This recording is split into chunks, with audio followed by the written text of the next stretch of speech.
विद्यार्थियों, आप लोगों का YouTube के सूर्या मैथ क्लासेज में हार्दिक स्वागत है। आप लोग द्विघात समीकरण का हल पढ़ चुके हैं। आज मैं दिए गए मूलों से द्विघात समीकरण को बनाना सिखाऊंगा। पिछले वीडियो में हमने आपको बताया था कि द्विघात समीकरण के मूलों का योगफल क्या होता है और उसका गुणनफल क्या होता है। ये मैंने आपको बताया था। द्विघात समीकरण के मूलों का योगफल होता है माइनस बी अपान ए, अर्थात माइनस एक्स का गुणांक बटे एक्स स्क्वायर का गुणांक, और मूलों का गुणनफल होता है सी अपान ए, अर्थात अचर पद बटे एक्स स्क्वायर का गुणांक। इसी का उपयोग हम करते हैं। अब आते हैं हम मूल द्विघात समीकरण पर। आप देखिए, मान लीजिए ये प्रश्न दिया है, दिए गए मूलों से द्विघात समीकरण बनाने के सूत्र का निगमन करो। ये प्रश्न है, माने मूल दिया हुआ है, उस मूल की सहायता से आपको द्विघात समीकरण बनाना है। इसके पहले हम आपको बताते थे कि अगर समीकरण दिया हुआ है तो उसका मूल कैसे ज्ञात करेंगे। इसी का उलट क्रिया है, अगर मूल दिया हुआ है तो द्विघात समीकरण कैसे बनाएंगे। तो उसके लिए हम सूत्र का निगमन करते हैं। आइए देखते हैं किस प्रकार से होगा। मान लीजिए द्विघात समीकरण a x square plus b x plus c equal to 0 के मूल अल्फा और बीटा हैं। हम देखते हैं कि मान लो द्विघात समीकरण है a x square plus b x plus c equal to 0, तो दोनों पक्षों में अगर हम ए का भाग दे दें तो हो जाएगा X square plus B upon A into X plus C upon A equal to 0। ये हो जाएगा। अब इसको मानक रूप में ले जाते हैं तो लिखेंगे x square minus minus B upon a, क्योंकि हम जानते हैं कि मूलों का योगफल होता है माइनस बी अपान ए, उसको माइनस बी अपान के के रूप में हमको लेना पड़ेगा। उसके पहले एक माइनस और कॉमन लेना पड़ेगा, तो हो जाएगा X square minus minus B upon A into X plus C upon A equal to 0। अर्थात जो समीकरण होता है वो हो जाएगा एक्स स्क्वायर माइनस मूलों का योगफल इंटू एक्स प्लस मूलों का गुणनफल बराबर 0।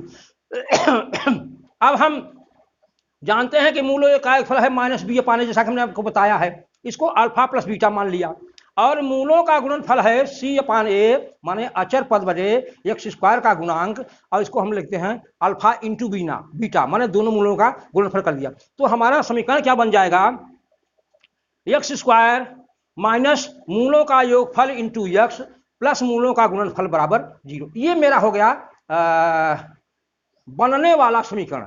अगर मूल दिए हुए हैं तो उससे किस प्रकार से समीकरण बनाएंगे हम, ये हमारा हो गया बनने वाला नया समीकरण। तो ये हो जाएगा X square minus alpha plus beta into X plus alpha into beta बराबर 0। अब इसको अगर और हल किया जाए तो हो जाएगा X minus alpha into X minus beta equal to 0। आप इसको गुणा करके देख लेंगे, एक्स से गुणा कर देंगे तो हो जाएगा X square minus alpha x minus beta x plus alpha beta बराबर 0 हो जाएगा।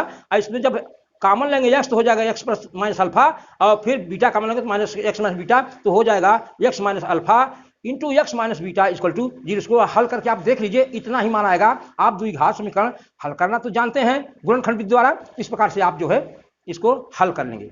तो ये रूप हो गया समीकरण का। तो इस प्रकार से चाहे यह कर ले कि एक्स स्क्वायर माइनस मूलों का योगफल इंटू एक्स प्लस मूलों का गुणनफल बराबर द्विघात समीकरण होगा, या इसका एक रूप और होता है X minus alpha into X minus beta equal to 0।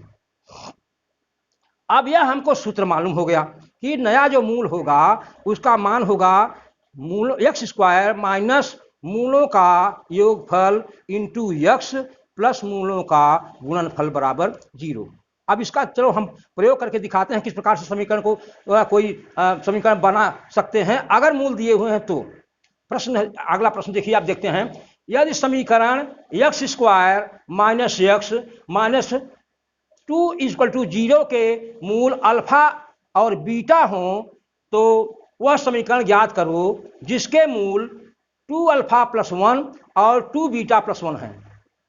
एक दूसरा समीकरण ज्ञात करना है जिसके मूल 2 अल्फा प्लस 1 और 2 बीटा प्लस 1 है। यहां पर हम देख रहे हैं कि इस समीकरण में a का मान है 1, b का मान है -1 और c का मान है -2। तो हम जानते हैं कि मूलों का योगफल अल्फा प्लस बीटा हो जाएगा -b/a पूरा हिसाब से, और b का मान है -1 तो -1/a और माइनस माइनस का गुना प्लस हो जाएगा तो हो जाएगा 1/1, इसका मतलब हुआ 1 + 1 हो जाएगा। तो मूलों का योगफल हो गया 1 और मूलों का गुणनफल हो जाएगा अल्फा इंटू बीटा हो जाएगा अचर पद बटे x स्क्वायर का गुना c/a और c का मान है -2 और a का मान है 1 तो हो जाएगा -2/1 और इसका मान हो जाएगा -2।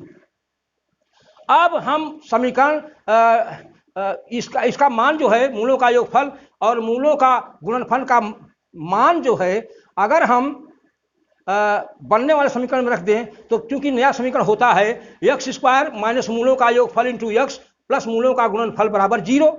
अब हो गया x स्क्वायर माइनस मूलों का नया मूल जो है 2 अल्फा प्लस 1 है और 2 बीटा प्लस 1 है, दोनों को जोड़ दिया, अब प्लस इंटू x हो गया, अब plus 2 alpha plus 1 into 2 beta plus 1 equal to 0। ये हो गया। अब इसको हल करना है, हल कर लीजिए आपका समीकरण अपने आप हल हो जाएगा। यहां पर हम देखिए हो जाएगा, अब यहां पर 2 अल्फा 2 बीटा और 1 1 2 हो गया तो 2 कॉमन लेंगे तो हो जाएगा x square minus 2 into alpha plus beta plus 1 हो जाएगा पहले क्वेश्चन में।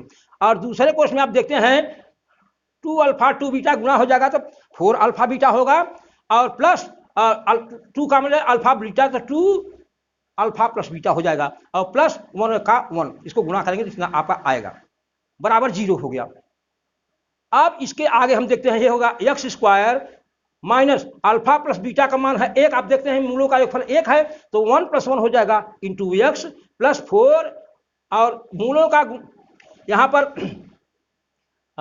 4 अल्फा बीटा है माने गुणनफल कितना है -2 तो 4 - 2 हो जाएगा और प्लस 2 इंटू 1 हो जाएगा 2 गुण से मूलों का योगफल है 1 तो 2 गुण से 1 हो जाएगा और प्लस 1 इक्वल टू 0। माने मूलों का योगफल और मूलों के गुणनफल का हमने मान प्रतिस्थापित कर दिया तो इसका मान हो जाएगा x स्क्वायर माइनस 2 इंटू 2 हो जाएगा -4x और 4 2 जा -8 प्लस 2 1 जा 2 और प्लस 1 तो हो जाएगा x square minus 4x minus 8 plus 2 plus 1 equal to 0। अब ये हो जाएगा x स्क्वायर माइनस 4x और -8 में प्लस 3 घट गया तो -5 इक्वल टू 0। तो हमारा जो समीकरण बनेगा ये हो जाएगा x square minus 4x minus 5 equal to 0। तो इस प्रकार से हम दिए गए मूलों से नए समीकरण को बना सकते हैं और मूल समीकरण दिया हुआ है तो मूल ज्ञात करना है, आपको बताया जा चुका है। अगर मूल दिया हुआ है तो समीकरण ज्ञात करने का सूत्र हम प्रयोग करते हैं। नया समीकरण होता है x स्क्वायर माइनस मूलों का योगफल इंटू x प्लस मूलों का गुणनफल बराबर 0 और इस प्रकार से गुणनफल और योगफल का मान प्रतिस्थापित कर देते हैं तो हमको नया समीकरण मिल जाता है। तो इस प्रकार सवालों को आप देखिए। अब वैसे इस समय कक्षा 10 के कोर्स में यह प्रश्नावली नहीं है, ये सवालें अभी तक नहीं है, लेकिन आपको अब ये तो कोर्स आपका कंसाइज कर दिया गया, छोटा बना दिया गया है, लेकिन ज्ञान की जैसे पहले यह हाई स्कूल कोर्स में हुआ करता था और बच्चों को पढ़ना होता था और ज्ञान की दृष्टि से बहुत जरूरी है, इसलिए मैंने आपको इस वीडियो में बना दिया कि आने वाले लोगों को इसमें सुविधा होगी पढ़ने में और ज्ञान वर्धन में आपका सहायक होगा। तो इसको आप लोग जो है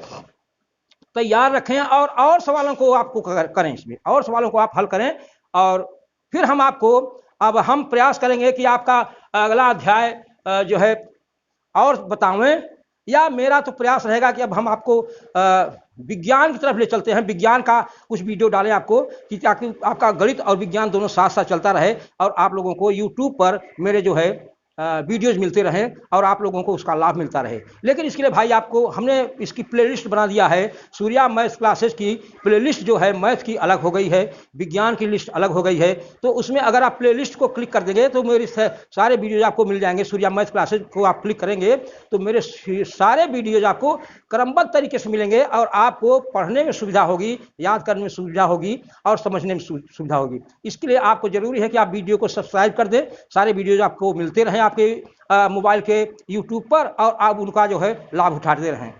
धन्यवाद।